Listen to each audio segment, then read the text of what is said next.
हमने के नारा बा कि हर कीमत पर अगर जान के भी बाजी लगावे के पड़ी तो बाजी लगा के भी उस समा के जितावे के बाद पटना पहुँचावे कि जो जमीन सरकारी है वह जमीन हमारी है कि कसकारी। याद से नारा बा लाल किला पर लाल निशान मांग रहा है हिंदुस्तान। बाप दादा लोग कहत रहे कि निस्तानी के मुंह देखला से खाना ना मिले तो बाढ़ आदमी का पूछ ले हम तो बॉर्डरवे पर बानी। दरौली हमनिए के, जीरादेवी हमनी के, रघुनाथपुर भी हमनिए के। यहाँ हमनी के बोले देव सौ गार्दा छोड़ा देव सबके चुनाव में आवे दे हेलीकॉप्टर नीचे गिरा देव सौ। ये ताकत हमनी के लगे बा वो कितना। बिहार विधानसभा चुनाव के आगाज हो गई बा पहला चरण के और प्रचार प्रसार तीव्र गति से चला था। यही क्रम में हमनी के बानी आज दरौदा विधानसभा में जहाँ से महागठबंधन के प्रत्याशी बानी अमरनाथ यादव जी लगातार अपन तूफानी जनसंपर्क करता नहीं। यही क्रम में आज पहुंच रही है टंगिया में जहाँ पर एरिया के जनता द्वारा यहाँ के सेल से तौल के स्वागत कल गई। बातचीत करे खातिर हमने के साथ मौजूद बानी। हमने के बातचीत करे जाए का हाल बच्चा हमारा हाल तो ठीक है बाबू। हम बात शुरू करे से पहले रुआ टीम के धन्यवाद।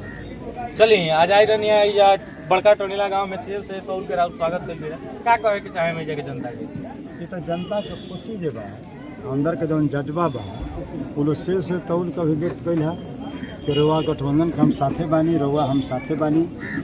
वो लोग के हम आभारी बानी, धन्यवाद भी देतनी और लोग के साथे बानी। चलिए लगातार क्षेत्र में घूमता नहीं का महसूस होता का जनता की ओर से समर्थन मिलता। अब देखो चुनाव तो झूठे बोलला से जमे जी आ झूठ बोले के आदत बा ये एगो भारी समस्या है। हमने के जनता से सिवान में शुरू से जौन कम्युनिस्ट पार्टी के सिद्धांत होला कि कल कारखाना खातिर, मजदूरी खातिर, जमीन खातिर, कपड़ा खातिर, पक्का मकान खातिर ये आंदोलन चल रहा है। बुनियादी आंदोलन है। अब जौन सिवान के स्थिति बा पूरा बिहार के कि हमने के हमेशा बाढ़ सुखाड़ से परेशान रही। कितना सरकार आई ला कितना सरकार गई।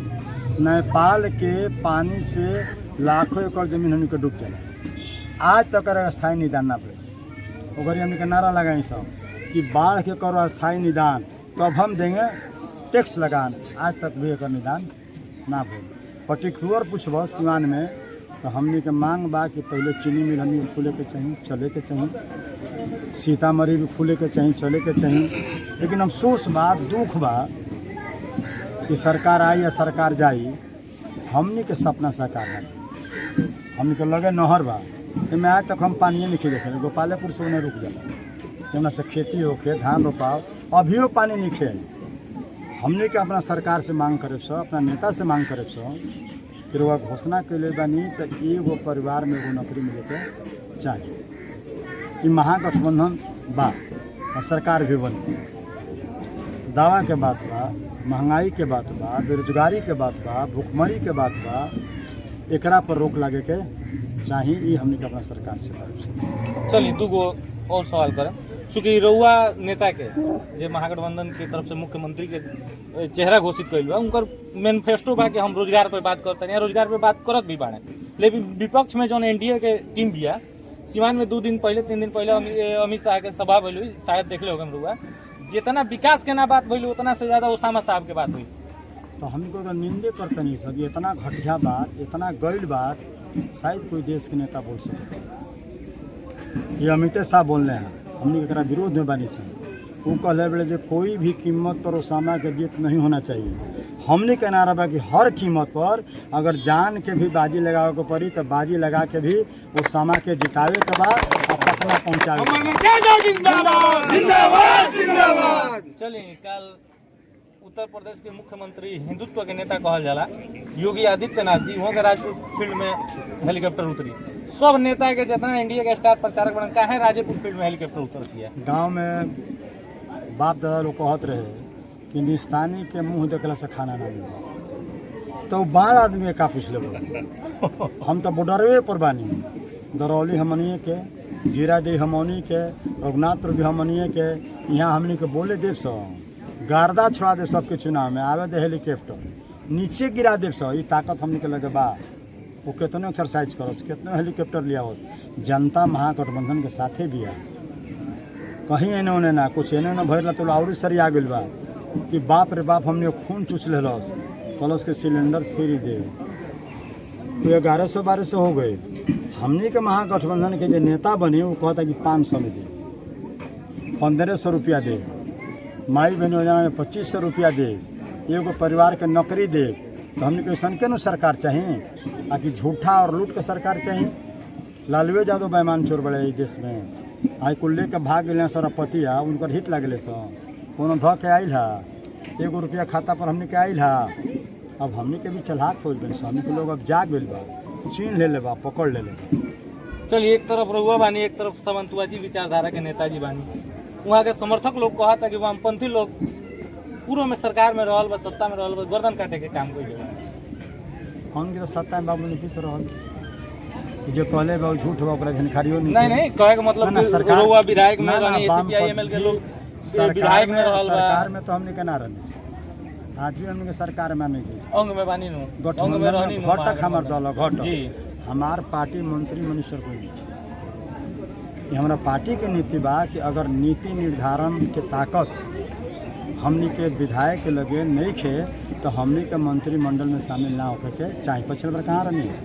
हाँ तो वो लोग अपने सरकार के विरोध में खड़े होते हैं। आज कहता कि लोग मुड़ी काटेला वो लोग कहे है बड़ा लोग वो लोग जाके कहे अपना आधार में अपना आदमी से कि वोट मन दिया लो अमर यादव जी है तो मुड़ी काट दिए वो लोग प्रचार करे।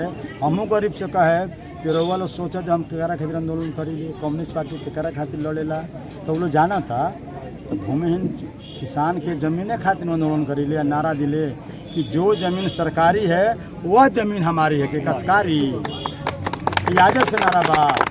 लाल किला पर लाल निशान मांग रहा है हिंदुस्तान। ये तो 1925 से नारा लगता अब वो डेराइल में उनकर हालत खराब बा। पानी चढ़ता जनता के उभार दे के जनता के जोश दे के हम तो कहियो उनकर के सब बात नहीं क्यों बोलन कहियो जमदारों नहीं कहले हेंगा कहबो तो सिवान आधा दरबार के आधा पाल सिंह के बकिए में छोटका मोटका लोग बा।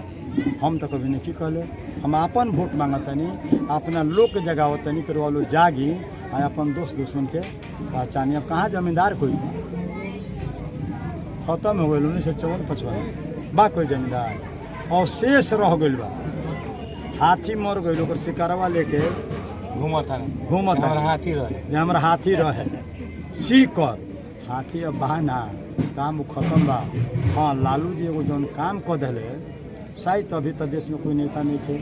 खटिया पर बैठे का अधिकार कुर्सी पर बैठे का अधिकार बोले का अधिकार तनी दारू पी के तनी हंगा से ऐठ लेवे का अधिकार अगर कोई देहल देश में तो वो लालू प्रसाद यादव जी देहनी यह नेकी हमने के कभी भुला नहीं सकत यह लालू जी में भूल। चलिए अंतिम समाज जोश आ समर्थन के साथ चूँकि चुनाव के बहुत कम दिन रह गई बा जनता से क्या अपील करेंगे चाहिए। हमनी के तो पूरा बिहार के जनता से सिवान यहाँ से अपील करतनी सर कि हमनी के सरकार बनी एक आदमी के नौकरी वाला बात रो सुननी है 2500 रुपया प्रति महीना मिली होरवा सुननी है 1500 रुपया भोजपुरी में बुढ़वा बुढ़िया के पेंशन मिली होरवा सुननी है 5 रुपया के चीनी मिल खुली होरवा सुननी है जल जमाव के धुरंधा में सिवान में अस्थायी निदान निकली होरवा के सुना देतनी सिंचाई खातिर भी व्यवस्था हुई हॉस्पिटल में दवा भी मिली इलाज भी गरीब जनता के हुई और सरकार के देख रेख में। बहुत बहुत धन्यवाद।